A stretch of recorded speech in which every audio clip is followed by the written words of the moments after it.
आज का बाइबल का वचन प्रज्ञा ग्रंथ अध्याय 2 वचन 1 और 12 से 22। और आज का सुसमाचार सन यूहन्ना के अनुसार अध्याय 7 वचन 1 से 2, वचन 10 और 25 से 30। प्रज्ञा ग्रंथ अध्याय 2 वचन 1 और 12 से 22। विधर्मी कुतर्क करते हुए आपस में यह कहते थे, हमारा जीवन अल्पकालिक और दुखमय है।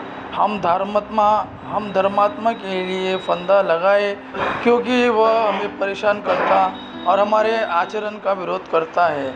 वह हमें संहिता भंग करने के कारण फटकारता है और हम पर हमारी शिक्षा को त्यागने का अभियोग लगाता है। वह समझता है कि वह ईश्वर को जानता है और अपने को प्रभु का पुत्र कहता है। वह हमारे विचारों के लिए एक जीवित चुनौती है। उसे देखने मात्र से हमें अरुचि होती है। उसका आचरण दूसरों जैसा नहीं और उसके मार्ग भिन्न है।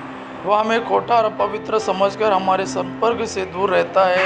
वह धर्मियों की अंतर्गति को सौभाग्यशाली बताता और शेखी मारता है कि ईश्वर उसका पिता है।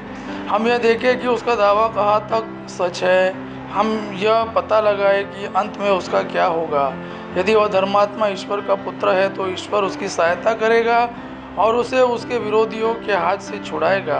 हम अपमान और अत्याचार से उसकी परीक्षा ले, जिससे हम उसकी विनम्रता जाने और उसका धैर्य परख सके। हम उसे घिनौनी मृत्यु का दंड दिलाए, क्योंकि उसका दावा है कि ईश्वर उसकी रक्षा करेगा। वह ऐसा सोचते थे, किंतु यह उनकी भूल थी। उनकी दुष्टता ने उन्हें अंधा बना दिया था। वे ईश्वर के रहस्य नहीं जानते थे।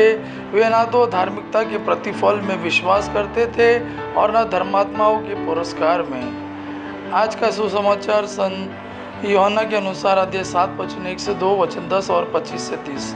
इसके बाद ईसा गलीला में ही घूमते रहे। वह यहूदिया में घूमना नहीं चाहते थे, क्योंकि यहूदी उन्हें मार डालने की ताक में रहते थे। यहूदियों का शिविर पर्व निकट था। बाद में जब उनके भाई पर्व के लिए जा चुके थे तो ईसा भी प्रकट रूप में नहीं बल्कि उस जैसे गुप्त रूप में पर्व के लिए चल पड़े।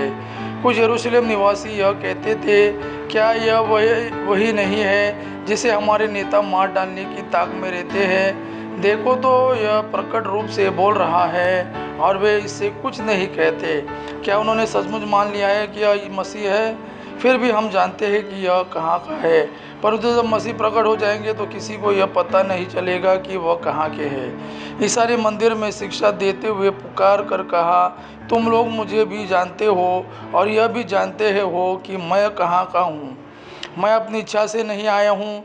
जिसने मुझे भेजा है वह सच्चा है। तुम लोग उसे नहीं जानते, मैं उसे जानता हूँ, क्योंकि मैं उसके यहाँ से आया हूँ और उसी ने मुझे भेजा है।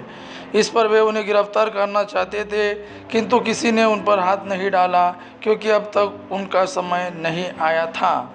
यह प्रभु का वाणी है। प्रभु को धन्यवाद। आबा पिता की महिमा और पुत्र यीशु का प्रेम आप पर सदा सर्वदा बना रहे। आमीन।